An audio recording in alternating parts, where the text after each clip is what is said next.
Hi and welcome back to my YouTube channel, Software Testing. It's me, Daniel. I'm glad that you're here. Many of you approached me and gave me feedback on my previous video about salaries in software testing. There was some comments in the video or some in messages saying, hey Daniel, the salaries that you mentioned were just based for Europe or more German focused. And yes, I mentioned that in the video that this is just like a narrow view on the software testing industry for one country or for one continent, more or less, right?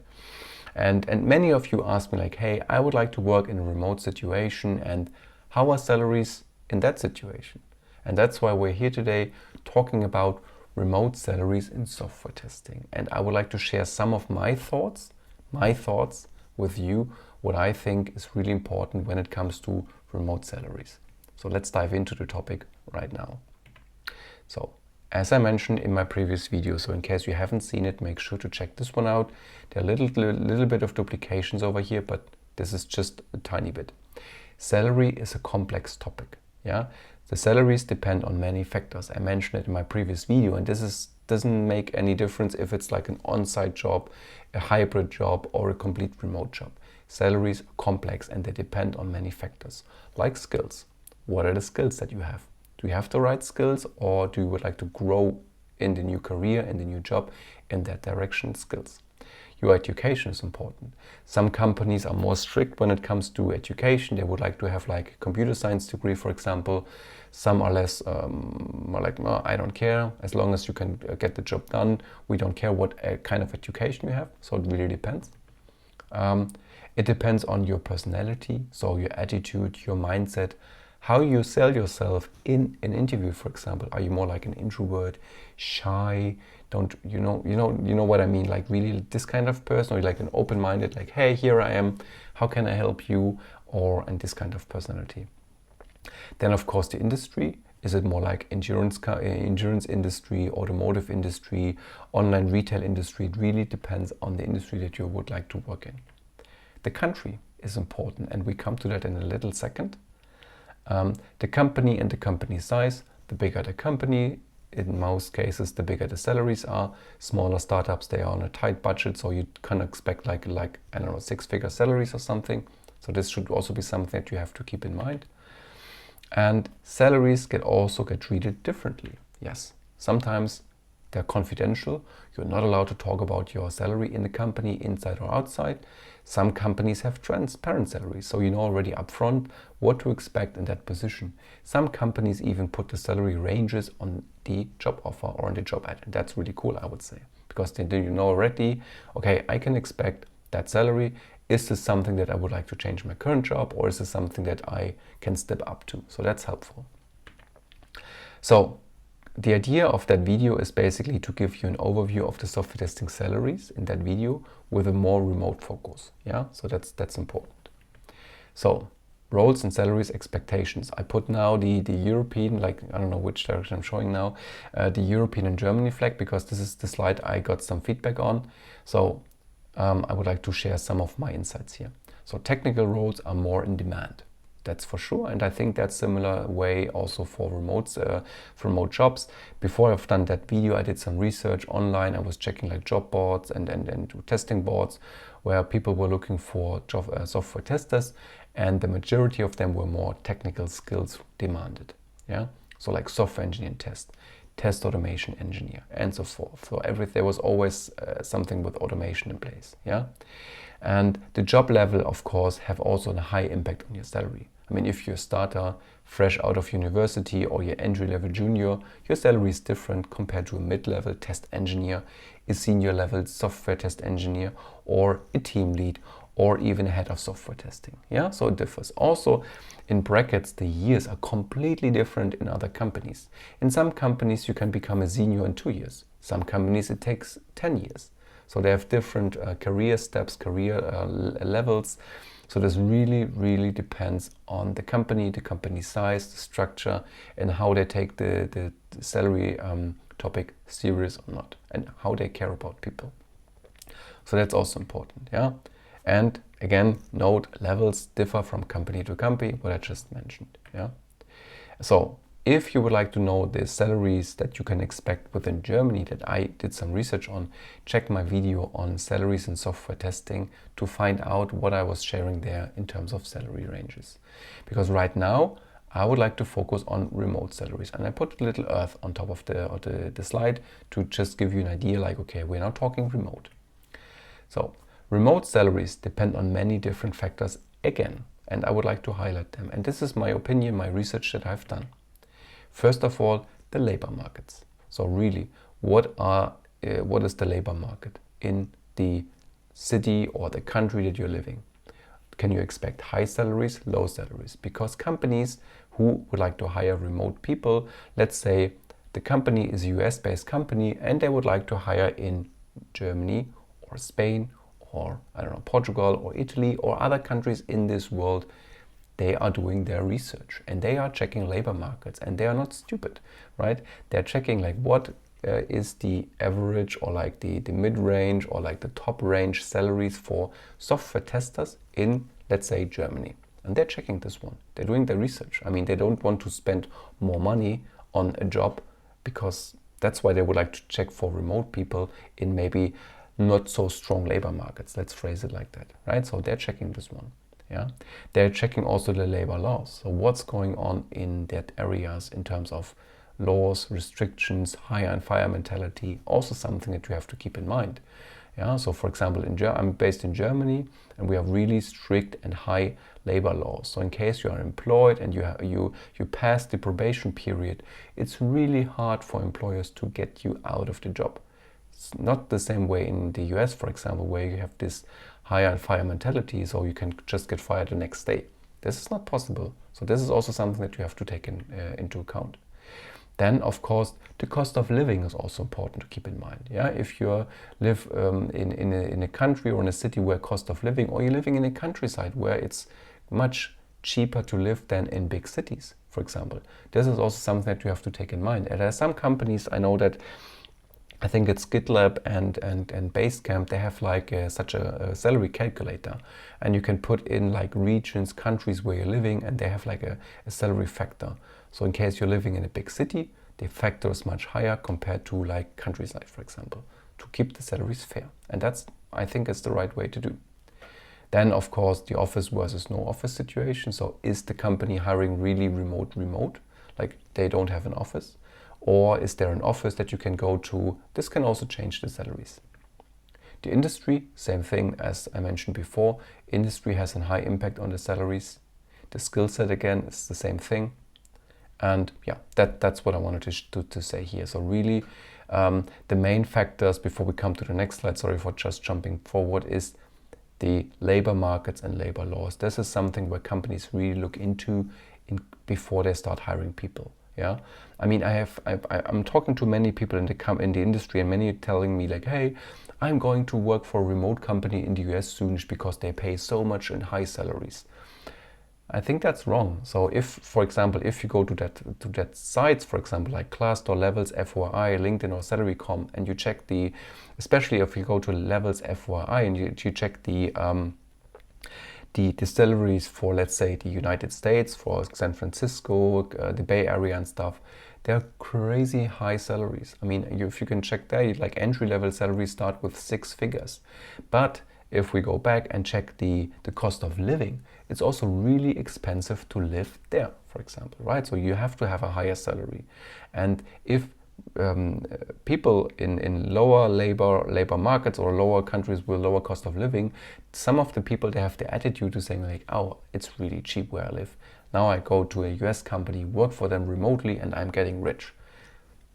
It might be the case in some case that companies doing that, but I don't think that's the majority of people. And I talk to many people working remotely from Germany, from other countries for US companies, and they don't get paid the US salaries. Yeah, if you have something like that and you're in a lucky position, leave it a comment down below. Maybe you're hiring and you can help other people in the industry to find a job in your company where you get this kind of salaries. That would be great. That's cool.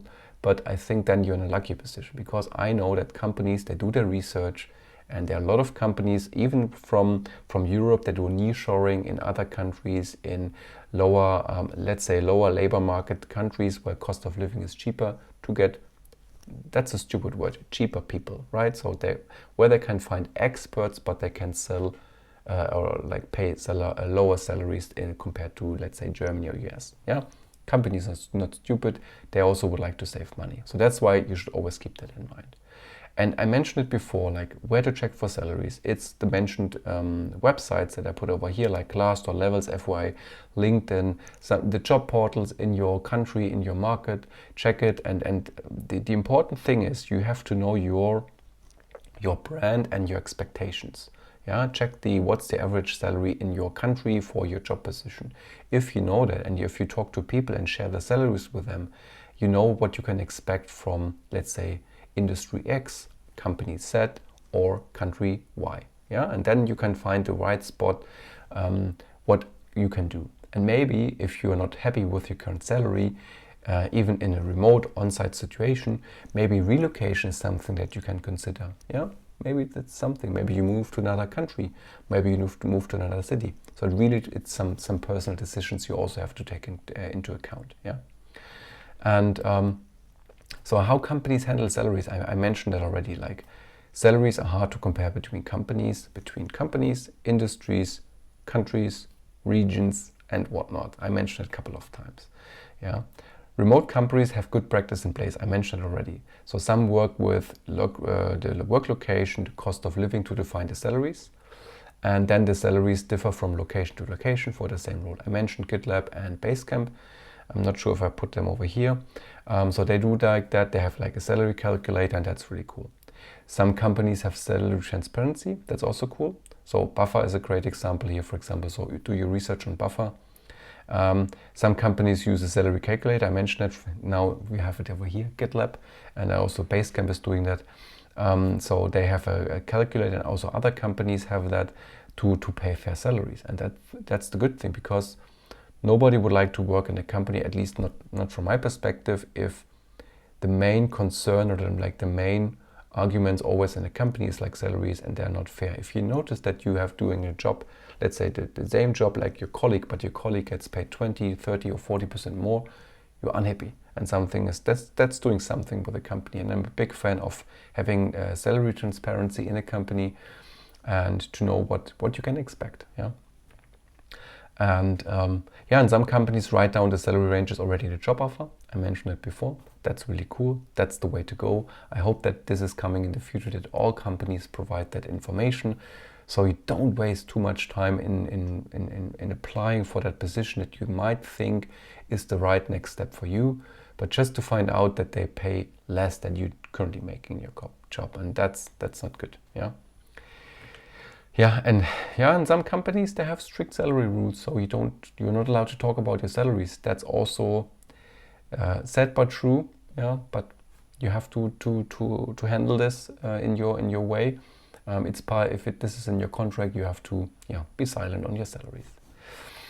So what salary to expect? I think that's the similar slide like in the last video. It depends really on your work experience, no matter if it's remote or not. If you're like a skilled, trained software test engineer and person, you have lots of test automation skills and testing skills in your portfolio, you can get a good salary, no matter remote or not remote position. Yeah, but it's important to make up your mind in what industry you would like to work in.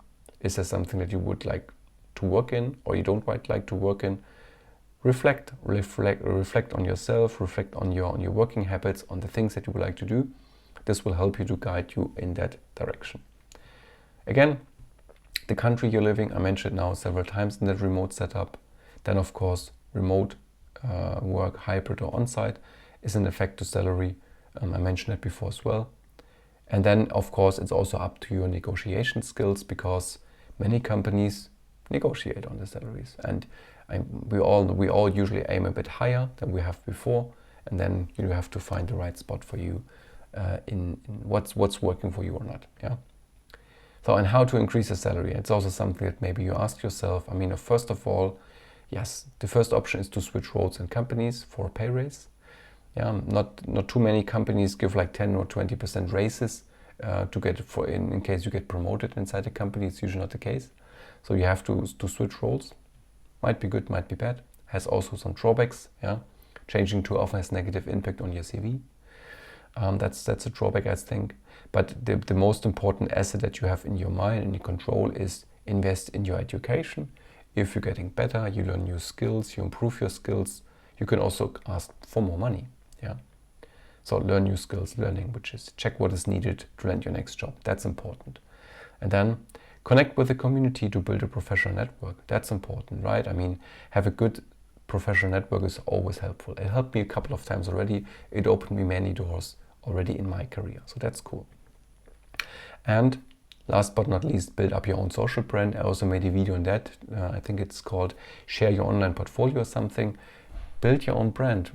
Participate in open source projects. Build your own products. Write your own blogs. Create your own videos. I don't know, whatever you would like to do. What brings you passion, what brings you joy, helps you to build up your own social brand, your professional brand. And this puts you on top of the candidates list, and also it puts you in a much better position in negotiating your salary. Yeah. So that's what you can do actually, and it's your hand. That's cool. So invest in your education and build up your brand. And it can also be one thing is to start a side business next to your day-to-day job. Learn something new. Write a book. Create some online tutorials. Create video workshops and stuff like that to get some side incomes if you would like to invest the time. It's not easy, right? I mean, many people asked me also in the past, like, hey, how can I be the same successful like you with your YouTube channel and stuff? And I told them like, hey, I'm investing 2 to 5, sometimes more hours a week in creating this content for all of you.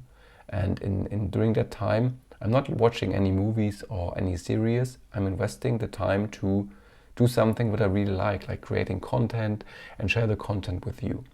And when I started my successful content creator career, it was 13 years ago. So in 2011, I started my blog Adventures in QA. And since then, I'm creating content. And it helped me a lot. It opened me many doors. It helped me in growing my positions in companies. But I never did that with the intention of getting famous, getting rich or anything like that. No, I'm just doing it because I like what I'm doing. And that's also helpful, but it can help you to build a side business as well. And that's something you have to keep in mind. Nothing comes for free, right? Yeah, and with that, that's it for today, for the little update on remote salaries. Let me know, what do you think about the remote setting? In which labor law, market, country, cost of living situation are you in?